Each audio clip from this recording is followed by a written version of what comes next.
প্রিয়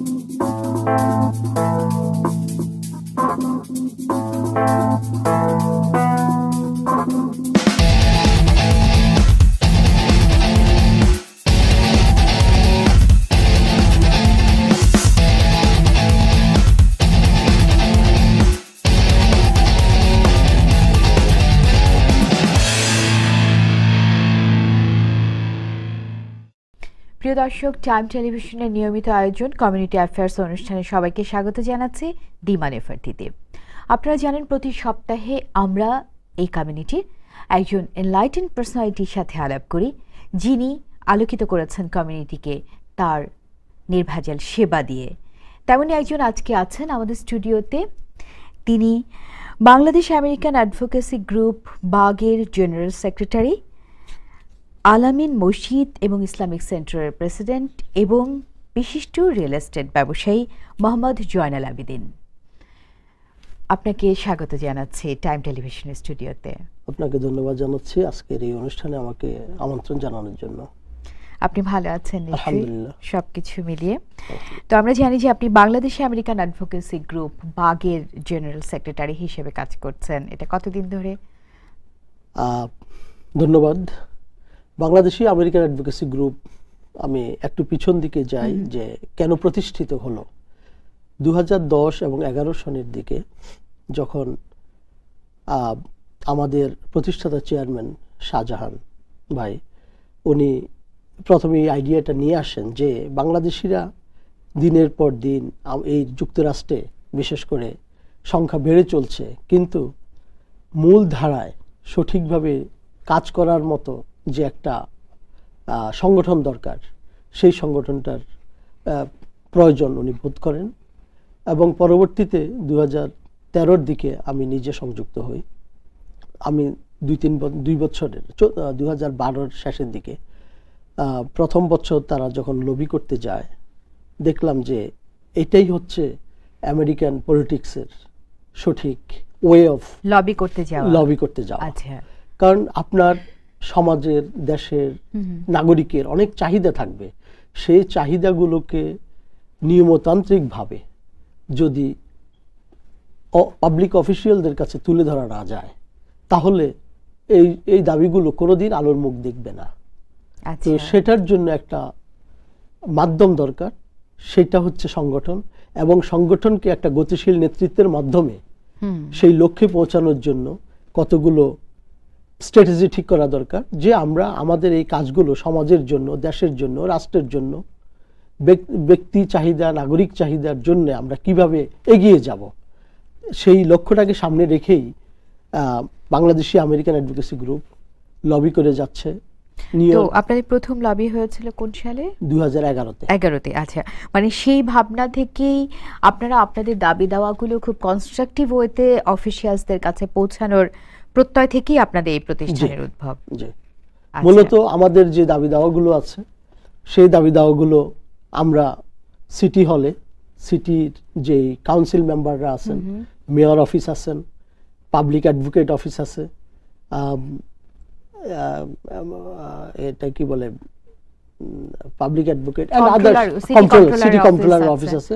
কয়েকদিন আগেও সিটি কন্ট্রোলারের সাথে আমাদের বৈঠক হয়েছে বাগের নেতৃবৃন্দের। জি, এবং আমরা স্টেট অ্যাসেম্বলি এবং সিনেটে বিশেষ করে আমাদের দাবি দাওয়াগুলোকে নিয়ে আমরা কাজ করে যাচ্ছি অত্যন্ত নিয়মতান্ত্রিকভাবে। এবং আমরা শুধু সেখানে লবি করে এসেই শুধু ক্ষান্ত নই, আমরা সেখান থেকে যাদের সাথে আমাদের দেখা হয়, যেসব অ্যাসেম্বলি মেম্বার এবং সিনেটরদের সাথে দেখা হলো, আমরা পরবর্তীতেও ফলো আপ করি যে আমরা যে তোমাদের সাথে দেখা করতে গিয়েছিলাম, তোমার সাথে আমাদের এই কথা হয়েছিল এবং বর্তমানে কি অবস্থায় আছে। কারণ আপনারা জানেন যে এখানে যখন কোনো একটা বিল আকারে প্রথমে তুলতে হয়, সেই বিলের একজন স্পন্সর থাকে, কো স্পন্সর থাকে। আমাদের অনেকগুলো বিলের স্পন্সর আছে, কয়েকজন সিনেটর আছেন, কয়েকজন অ্যাসেম্বলি মেম্বার আছেন। এখন তাদের আবার এই বিলগুলোকে পুশ করার জন্য তারা তাদের পিয়ার্স খুঁজতে হয়, তাদের কো স্পন্সর খুঁজতে হয়, এবং যখন হাউসে দেয়া হয় সেখানে ভোটের প্রয়োজন হয়, স্টেট সিনেটে এবং অ্যাসেম্বলিতে ভোটের প্রয়োজন হয়। সুতরাং আমরা এমন সিনেটরকে দিয়ে এবং অ্যাসেম্বলিম্যানদেরকে দিয়ে অ্যাসেম্বলিতে এবং সিনেটরদেরকে দিয়ে সিনেটে বিলগুলোকে আমরা উত্থাপন করি, যাতে তারা পরবর্তীতে তাদের এই বিলটাকে পাশ করার জন্য প্রয়োজনীয় পদক্ষেপ নিতে পারে। তো এখন পর্যন্ত আমি যতদূর জানি যে আপনারা হালাল ফুড, স্কুলগুলোতে হালাল ফুড সরবরাহ, তারপরে ঈদ হলিডে তো সাফল্য পেয়েছেই। তো আপনাদের এই সফল বিলের মধ্যে আর কি কি আছে এবং আর কি কি নিয়ে কাজ করছেন? আমরা অনেকগুলো ইস্যু নিয়ে কাজ করছিলাম। আমরা এই যে ম্যাগাজিনটা আমি দেখাচ্ছি, এটি আমরা প্রতি বছর যখন আমরা অ্যাসেম্বলিতে এবং সেনেটে যাই, এই ধরনের একটা ম্যাগাজিন আমরা করি। আমাদের ম্যাগাজিনের নাম হচ্ছে Bangladeshi American advocacy lobby day.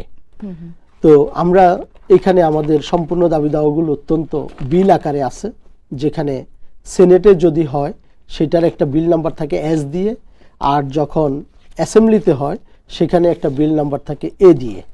যেমন আমাদের রিলিজিয়াস গার্ব বিল, যেটার সেনেটের বিল নাম্বার হচ্ছে S03263 এবং যেটার স্পন্সর হচ্ছে senator James Sanders, co sponsor হচ্ছে লিরয় কমরি। তো আপনাদের এই বিলগুলো আমাদের দর্শকদের জন্য একটু সংক্ষেপে বলে, যে বাংলায় বলে যে কি কি বিল আপনারা মূলত রিলিজিয়াস গার্ব বিল। জি যে সেটাই বলছিলাম যে রিলিজিয়াস গার্ব বিল একটা অ্যাসেম্বলিতে এবং সেম বিলটা সেনেটেও আছে। অ্যাসেম্বলিতে যেই বিলটা ছিল 2049 যেই বিলটার স্পন্সর ছিল অ্যাসেম্বলিম্যান ডেভিড ওয়ারফিন, এই বিলটা গত 2015 সনে অ্যাসেম্বলিতে এটা পাশ হয়েছে। পাশ হওয়ার পর যে বিলটা অ্যাসেম্বলি এবং সিনেটে পাশ হওয়ার পরেই শুধু গভর্নরের কাছে যাবে, কিন্তু অ্যাসেম্বলিতে পাশ হলো বিলটা, যেহেতু সিনেটে বিলটা পাশ করতে পারেনি, ফলে বিলটা আবার ফিরে আসবে এবং যখন বিলটা ফিরে আসবে তখন এই বিলটার উপরে আবার আলোচনা হবে। তো অ্যাসেম্বলিতে বিলটা পাস হয়েছে, কিন্তু সিনেটে বিলটা পাস হয়নি গতবার, ফলে এই বিলটা এখন আবার নতুন করে অ্যাসেম্বলি এবং সিনেটে পাস হইতে হবে। এটা হচ্ছে প্রক্রিয়া।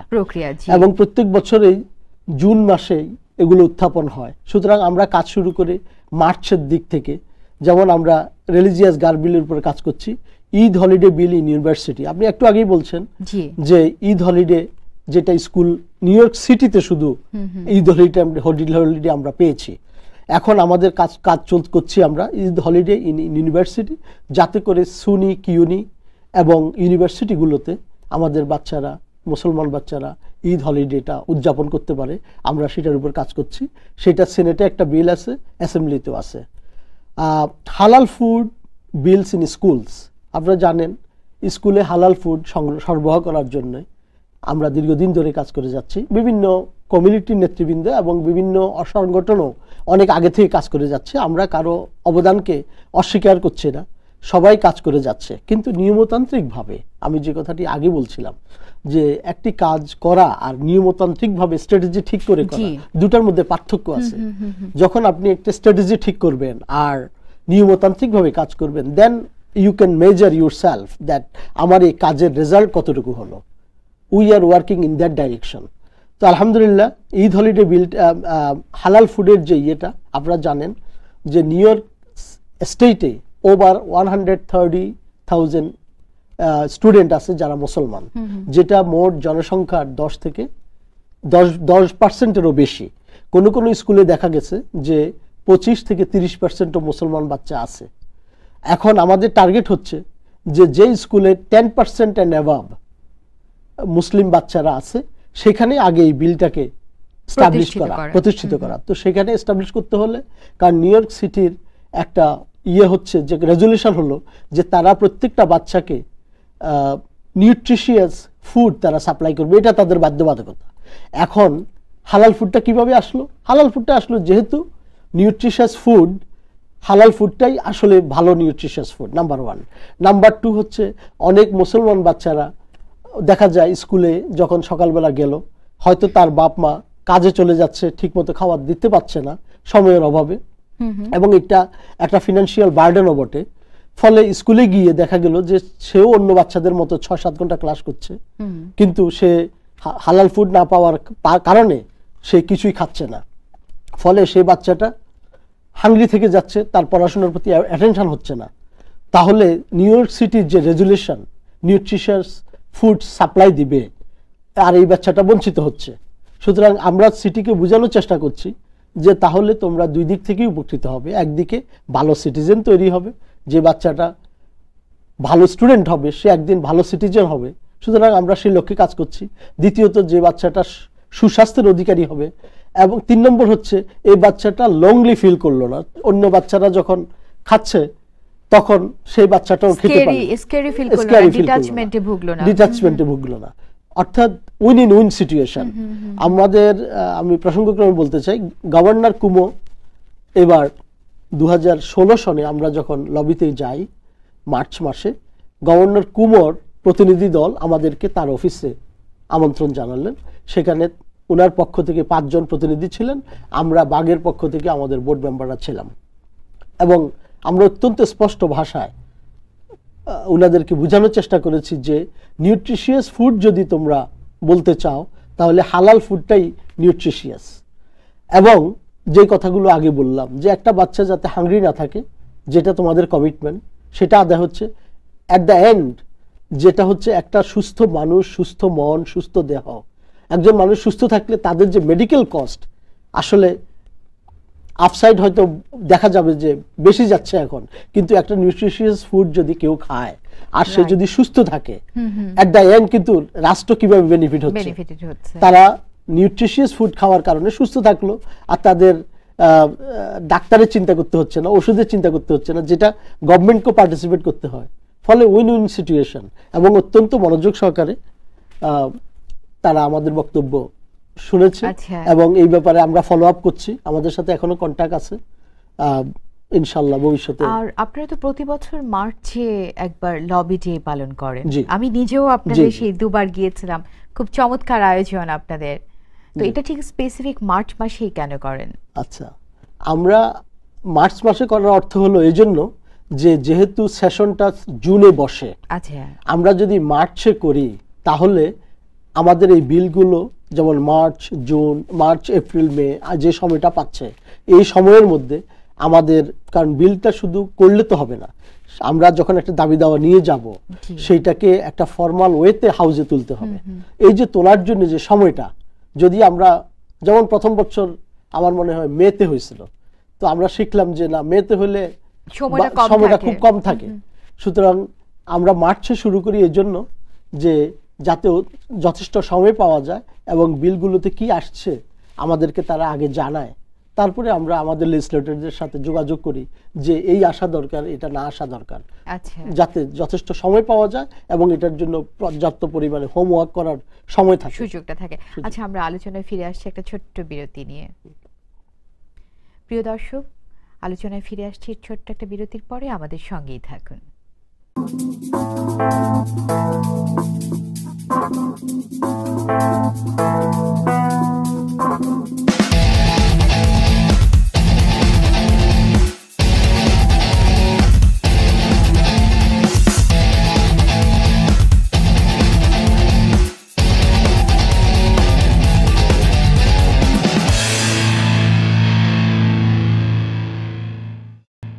প্রিয় দর্শক, কমিউনিটি অ্যাফেয়ার্স অনুষ্ঠানে সবাইকে স্বাগত জানাচ্ছি আরেকবার। আমাদের সাথে আছেন মোহাম্মদ জয়নাল আবেদিন। আমরা যে আলাপ করছিলাম বাঘ নিয়ে এবং আপনাদের প্রচেষ্টাগুলো নিয়ে, তো আপনাদের বাংলাদেশ আমেরিকান অ্যাডভোকেসি গ্রুপের পরবর্তী কার্যক্রম বা এখনকার হাতে কি কি কার্যক্রম আছে? ধন্যবাদ আপনার এই প্রশ্নের জন্য। সম্মানিত দর্শক শ্রোতা, আপনারা জানেন বাংলাদেশি আমেরিকান অ্যাডভোকেসি গ্রুপ বাংলাদেশিদেরকে নিউ ইয়র্ক তথা ইউনাইটেড স্টেটসে কিভাবে সম্মানের সাথে প্রতিষ্ঠিত করা যায়, মূল ধারায় প্রতিষ্ঠিত করা যায়, আমাদের আগামী প্রজন্ম কিভাবে, আজকে আমরা যাদের কাছে যাচ্ছি, assembly member, senator member, council member, mayor, public advocate, অন্যান্য যেসব অফিসিয়ালরা আছে, যাতে আমাদের বাচ্চারা সেই সব জায়গাগুলো দখল করতে পারে, তাদের প্রথম আমাদের উদ্দেশ্য হচ্ছে তাদেরকে রাস্তাটা দেখানো। এবং একটা সময় আল্লাহ চাইলে আমাদের সন্তানেরাও ওই প্রেসিডেন্ট পদে বসবার সেই সুযোগ অর্জন করবে, সেই লক্ষ্যেই আমরা কাজ করে যাচ্ছি। কারণ আমাদের, আপনি তো আমাদের সাথে গতবার দুবার গিয়েছেন, আপনি দেখেছেন আমাদের সাথে। কারণ আমি দর্শকদের জন্য একটু বলছি যে আপনারা কিন্তু সবসময়ই একদল সাংবাদিকদেরকে আপ্যায়ন করে নিয়ে যান, আমন্ত্রণ জানিয়ে। এবং শুধু তাই নয়, সাংবাদিক তো আছেই, আমরা 50% উপরে গতবার আমাদের ইউথ ছিল এবং যারা এইখানে কলেজ ইউনিভার্সিটিতে পড়াশোনা করছে। তাহলে তাদের দুইটা কাজ হলো, একটা হচ্ছে কিভাবে দাবি দাওয়া নিয়ে কাজ করতে হয়, আর আমরা সংস্কৃতির কথা বলি, ধর্মের কথা বলি, আমাদের সামাজিকতার কথা বলি। আমরা যখন তাদের সাথে চলবো, তারা যেভাবে শিখবে, অন্য কোনো এনভায়রনমেন্টে সেভাবে শেখার সুযোগ নেই। দ্বিতীয় জিনিস হচ্ছে, যখন লেজিসলেটরদের সাথে আমরা আলাপ করি, আসলে আমরা দেখেছি আমাদের অভিজ্ঞতা থেকে, আমাদের চাইতে বাচ্চাদের কথা বেশি শুনে। আমার 10 বছরের বাচ্চার কথা যেভাবে শুনলো স্টেট সিনেটর, আমার কথা কিন্তু সেভাবে শুনেনি। আমার বাচ্চা যখন কথা বলল যে আমি এই জন্য হালাল ফুড চাই, সে নিজের মতো করে যেভাবে ফুটিয়ে তুলতে পারলো, আমি যেহেতু স্কুলে যাই না, আমার সেই ব্যথাটা নাই, আমি সেটা ওইভাবে বলতে পারবো না। সুতরাং এখানে রাজনীতিবিদরা তারাও চায় যে সমাজের রন্ধ্রে রন্ধ্রে পৌঁছে কিভাবে সমাজকে তারা তাদের সার্ভ করতে পারে। তো আমরা আরো অনেকগুলো ইস্যু নিয়ে কাজ করছি, সেটা হলো আমরা ড্রিম অ্যাক্ট নিয়ে কাজ করছি, যাতে করে ইমিগ্রেন্ট যাদের যেসব বাচ্চারা এখানে জন্মগ্রহণ করেছে অথবা বড় হওয়ার পরে কোনোভাবে এখানে আসার সুযোগ হয়েছে, তারা যাতে কলেজ এডুকেশন ফ্রি পায়। তো সম্প্রতি তো এটা মাস দুয়েক আগেকার কথা যে সুপ্রিম কোর্ট কিন্তু এটাকে রদ করে দিয়েছে, ডাপার যে রদ এবং আবার উত্থাপন হবে। একটা বিল যখন রদ হয়ে যায়, it does not mean that আপনার যতক্ষণ পর্যন্ত পেটে খিদে আছে, you will eat something, so you will find ways how to make it, how to bring it back. Same thing কোনো একটা বিলের ব্যাপারে, যেমন আমি প্রথমে বলছিলাম রিলিজিয়াস গার্ড বিলটা অ্যাসেম্বলিতে পাস হয়েছে, সিনেটে পাস হয়নি, এর অর্থ এই নয় আমরা হাল ছাড়িনি। আবার অ্যাসেম্বলিতে আসবে, আবার হাউজে আসবে, আবার গভর্নর কাছে যাবে, যতদিন পর্যন্ত এই বিল পাস না হয়, যাতে আমাদের ভাই বোনেরা মাথায় টুপি পরে, হিজাব পরে, খ্রিস্টানরা তাদের রিলিজিয়াস সবাই নিজস্ব ধর্মীয় পোশাক পরে, ধর্মীয় সাংস্কৃতিক পোশাক যাতে কাজ করতে পারবে। আচ্ছা, আমি এবার খুব গুরুত্বপূর্ণ একটা প্রসঙ্গ তুলতে যাচ্ছি। আমরা বুঝতে পেরেছি যে বাংলাদেশ আমেরিকান অ্যাডভোকেসি গ্রুপ থেকে আপনারা খুব ভালো কাজ করছেন এবং খুব কনস্ট্রাকটিভ ওয়েতে, গঠনমূলকভাবে করছেন। তো ভোট বিষয়, যেটা আমার সাংবাদিকতার অভিজ্ঞতা থেকে আমি দেখছি, এখানে অনেকেই অ্যাওয়ার্ড না, সচেতন না যে ভোট যারা সিটিজেন, ভোট যে দিতে হবে। এমন আছে, আমি অনেক নারীকে পেয়েছি, তারা বলেছে আচ্ছা ঠিক আছে আমি আমার হাজবেন্ডকে জিজ্ঞেস করব, কিন্তু একটা ভোট যে আমার কমিউনিটিকে কতটা গতিশীল করতে পারে, এই বিষয়টা আপনি একটু বলুন আমাদের দর্শকদের জন্য। আপনি চমৎকার একটি প্রসঙ্গ এনেছেন। কিছুদিন পরেই আমাদের প্রেসিডেন্সিয়াল ইলেকশন হবে। শুধু প্রেসিডেন্সিয়াল ইলেকশন নয়, আমি সম্মানিত দর্শক শ্রোতা, বাংলাদেশি ভাই বোন সবাইকে অত্যন্ত বিনীতভাবে অনুরোধ করব যে আপনারা যে যে অবস্থানে আছেন, আপনি যদি আপনার ভোটাধিকার, অর্থাৎ আপনি যদি সিটিজেন হয়ে থাকেন, অবশ্যই প্রথম আপনি রেজিস্ট্রি করবেন, এবং রেজিস্ট্রি করেই ক্ষান্ত হবেন না। আপনি প্রাইমারিতে আপনি কোনো পার্টিকে চুজ করবেন, যেই পার্টি আপনার পছন্দ হয়। আপনি পার্টির ম্যানিফেস্টো পড়েন, দেখেন কার সাথে আপনার মতের মিল আছে, কার সাথে আপনার মতের মিল না, you will choose the party choose করেন, অথবা ইন্ডিপেন্ডেন্ট থাকেন। কিন্তু আপনি অবশ্যই প্রাইমারিতে এবং অবশ্যই আপনার লোকাল ইলেকশন এবং প্রেসিডেন্সিয়াল ইলেকশনে অবশ্যই অংশগ্রহণ করবেন। আমি একটি কথা স্মরণ করে দিতে চাই, সেটি হচ্ছে এই দেশ এভরি ভয়েস কাউন্ট, এবং এটা একটা গণতান্ত্রিক পন্থা, এটা একটা বিশেষ অধিকার। আপনি যখন সিটিজেনশিপ পরীক্ষা দেন, ভোটাধিকার আপনার একটা বিশেষ অধিকার, আপনি সেই অধিকারটা পেলেন, এটা আল্লাহর পক্ষ থেকে আপনার কাছে আমানত। আপনি যথাযোগ্য জায়গায় সময় মতো আপনার এই ভোটাধিকার প্রয়োগ করবেন। প্রয়োগ করার ফলে আপনার দুটি কাজ হলো, একটি হচ্ছে আপনার যে নাগরিক অধিকার সেটি আপনি প্রয়োগ করতে পারলেন, দ্বিতীয় হচ্ছে যে এটা যে আল্লাহর পক্ষ থেকে আপনি আপনার দেশকে ছেড়ে এখানে এসেছেন, এখানে আসার পরে আপনি এই অধিকারটা পেলেন, অনেকের নাই, আপনি তার একটা শুকরিয়া আদায় করলেন যে এই ভোটাধিকারের মাধ্যমে আমি আমার এই ভয়েসটাকে এই কাজে ইউজ করার জন্য আমি ভোট দিলাম। তো এর চাইতে গুরুত্বপূর্ণ জিনিস আর কি হতে পারে। এবং আরেকটা যেটা যে খুব চমৎকার বলেছেন আপনি, আরেকটা হলো যে আমাদের কমিউনিটিকে এটা বুঝতে হবে যে তার একটা বিন্দু বিন্দু জল দিয়ে তো সাগর হয়, অবশ্যই তার একটা ভোট এইভাবে আপনি যেটা বললেন যে এভরি ভোট কাউন্টস, তো এইভাবে তাহলে কমিউনিটির ভয়েসটা স্ট্রং হবে এবং তাদের যত দাবি দাওয়াগুলো আছে, যেমন আমি এরকম অনেক মাকে দেখেছি যে সারাক্ষণই খুব ইনসিকিউরিটি থাকে তার বাচ্চা স্কুলে কি খাচ্ছে এবং সারাক্ষণই তার বাচ্চার টিফিন কি দেবে, এটা নিয়েই তার দিনের অধিকটা সময় কেটে যাচ্ছে। তো এইরকম নানা রকম ইস্যু থেকে যাতে আপনাদেরকে সেই হ্যাসেলটা মুক্ত হতে পারেন, সেই কথাই বলছিলাম যে এটা এত গুরুত্বপূর্ণ জিনিস যে দেখুন, যদি আপনি কোনো পাবলিক অফিসিয়ালের কাছে যান, কোনো লেজিসলেটরের কাছে যান, ফার্স্ট তার স্ট্যাটিস্টিক্সটা দেখে বাংলাদেশি আমেরিকান কতজন ভোটার, মুসলমান কতজন ভোটার, আমার এই কাজটার মাধ্যমে আমি কি পরিমাণ ভোট আগামীতে সিকিউর করার সুযোগ হবে, এই জিনিসটা দেখে কিন্তু আপনার কথা শুনবে। সুতরাং আপনি যদি ভোট না দেন, আপনি যদি ভোটার না হন, তাহলে ইউ আর মাইনাস ফ্রম দেয়ার। এবং আরেকটি জিনিস হলো ভোট না দিলে এই আমেরিকা একটা সিস্টেম, বিশাল সিস্টেম, এই সিস্টেমে তার কোনো অস্তিত্ব কিন্তু থাকবে না। আপনি you are absent totally, like you are absent in the class, আপনার পার্সেন্টেজটা প্রেজেন্ট উঠলো না, আপনি ভোটার হলেন, ভোট দিলেন না, অথবা ভোটার হলেন না, you are absent from this country, that's simple it is. তো আমি এর জন্য অত্যন্ত, সেটা হয়তো আপনি বর্তমানে বুঝবেন না, যারা ভোট দিচ্ছেন না তারা হয়তো বুঝতেন না তাদের কি লস হচ্ছে, কিন্তু ইন ফিউচারে এটা আসলে এখনো বোঝা যাচ্ছে। যেমন ধরুন আজকে হালাল ফুড, জি, এই বাচ্চারা যে 10% অথবা অধিক, আমরা তাদেরকে কিভাবে বুঝাবো যে যদি আমাদের সেই পরিমাণ লোকজন, শুধু বাঙালি নয় বা বাংলাদেশি নয়, আমেরিকান মুসলিম, ব্ল্যাক মুসলিম, হোয়াইট মুসলিম, আরাবিয়ান মুসলিম, সব মুসলমানদের জন্যই এই হালাল ফুডটা দরকার। যদি সবাই নাগরিক সচেতনতার কারণে যদি ভোটটা দেয়, আর তখন বুঝবে যে আমরা কি পরিমাণ ভোটার আমরা আছি এবং কত ভোটারকে এই দাবিটা টাচ করছে, এটাই আসলে হিসাব করে পলিটিশিয়ানরা। ফলে এর গুরুত্ব আসলে খুব কম সময়ে বলে শেষ করা যাবে না। অভিজ্ঞতা থেকে আমি আরেকটি জিনিস দেখেছি, এখানে কমিউনিটির মানুষ অনেকেই হয়তো সেই ফিলিংটাই তারা গ্রো করে না যে মূলধারার সাথে তারা সম্পৃক্ত হতে পারে, তাদের কোথায় কোনোখানে একটা হীনমন্যতারও ব্যাপার আছে, কিন্তু যে তার যে একটা ভয়েস, সে যে একজন রেসপেক্টিভ আমেরিকান সিটিজেন। ধন্যবাদ আপনার এই প্রসঙ্গটার জন্য। সেই ক্ষেত্রে আমি এই যে একটা প্রসঙ্গ আনতে চাই, সেটা হচ্ছে এখন যে কিছুদিন আগে ছিল ইফতার পার্টি, এখন চলছে বনভোজন। আলহামদুলিল্লাহ আমাদের কমিউনিটি ছোট্ট কমিউনিটি, কিন্তু অত্যন্ত অ্যাগ্রেসিভ এবং সবাই মিলেমিশে কাজ করতে চায়। আমি অত্যন্ত আশাবাদী যে এই কমিউনিটি অনেক দিন টিকে থাকবে এবং এই কমিউনিটি ফ্লোরিশ হবে যদি আমাদের দাবি দাওয়াগুলো, আমরা এই যে বনভোজনে নিয়ে যাচ্ছি বাচ্চাদের, আমরা যদি সচেতনতাটা সেখানে ক্রিয়েট করতে পারি। আমরা বনভোজনে গিয়ে যদি বলি, এই দাওয়াতটা দিই যে প্লিজ ব্রাদার্স এন্ড সিস্টার্স, আপনারা যারা ভোটার, দয়া করে আপনারা ভোটার হন।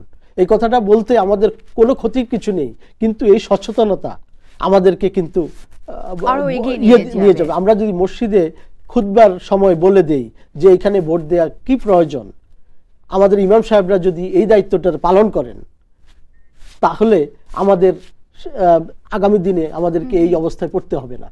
এমনিভাবে যেই অঙ্গনেই আছি না কাজ করছি, আমরা যদি আমাদের সচেতনতার মাধ্যমে ভোটারের বিষয়টাকে গুরুত্ব দেই, আমাদের ইস্যুগুলো নিয়ে সামনে কাজ করার জন্য সবাইকে এগিয়ে আসার যেই উদ্বুদ্ধ করি, তাহলে ইনশাল্লাহ আমি অত্যন্ত আশাবাদী আমাদের প্রত্যেকটা দাবি একদিন আলোর মুখ দেখবে। আরেকটা হচ্ছে যে এই আপনি যেটা বললেন, এই কমিউনিটি কিন্তু অনেক সচল, অনেক কাজ করছে, মূলধারাও তারা বলে যে Bangladeshi community so diversified community. তো আপনার কথাই ঠিক, যে যার জায়গা থেকে যেই কাজ করছে, সেখানে যদি এই সচেতনতার মেসেজটা ছড়িয়ে দিতে পারে, তাহলে তাদেরকেই আলোকিত করবে কমিউনিটিকে। নিঃসন্দেহে, কারণ যেখানেই আছে, ব্যবসায়িক কমিউনিটি হোক, সোশ্যাল কমিউনিটি হোক, সাংস্কৃতিক অঙ্গন হোক, ধর্মীয় কমিউনিটি হোক, যেই অঙ্গনেই আছে, যদি আমরা আমাদের দায়িত্বটাকে মনে করি যে আমাদের এই মেসেজটা আমাদের মূল ধারায়, আমাদের লেজিসলেটরদের কানে পৌঁছিয়ে দেওয়া দরকার, আমাদের দাবিগুলো আদায়ের জন্য আমরা তাদের কাছে দাবি করি। আমি একটা উদাহরণ দিই, আমরা যখন লেজিসলেটরদের কাছে যাই, অ্যাসেম্বলিম্যানদের কাছে যাই, সেনেটরদের কাছে যাই, আমরা বলি না প্লিজ লিসেন টু আস, আমরা জিজ্ঞাসা করি are you supporting this bill, if not why? They are compelled to answer me. I am the voter. Right. This is my voice. This is my demand. So answer me. এই তথ্যটাই আসলে অনেকে জানে না যে মূলধারার রাজনীতিবিদ এবং অফিসিয়ালরা সবাই কিন্তু কমিউনিটির কথা শোনার জন্যই আসলে তৎপর থাকে, তাদের কাছে সেটা প্রপার ওয়েতে পৌঁছাতে হবে। এখানে দেখুন যে শুধু কমিউনিটি মূল ধারায় নয়, একটা পুলিশ ডিপার্টমেন্টে তারা, আমি একটা মসজিদের সাথে জড়িত, আলামিন মসজিদের প্রেসিডেন্ট, নিয়মিত আমার যে 114% আমি আমার যোগাযোগ করতে হয় এবং তারা অত্যন্ত মনোযোগ সহকারে শুনে। আমি অত্যন্ত তাদেরকে অত্যন্ত বিনীতভাবে অ্যাপ্রিসিয়েট করি যে তারা কত মনোযোগের সাথে আমাদের কথাবার্তাগুলো শুনে।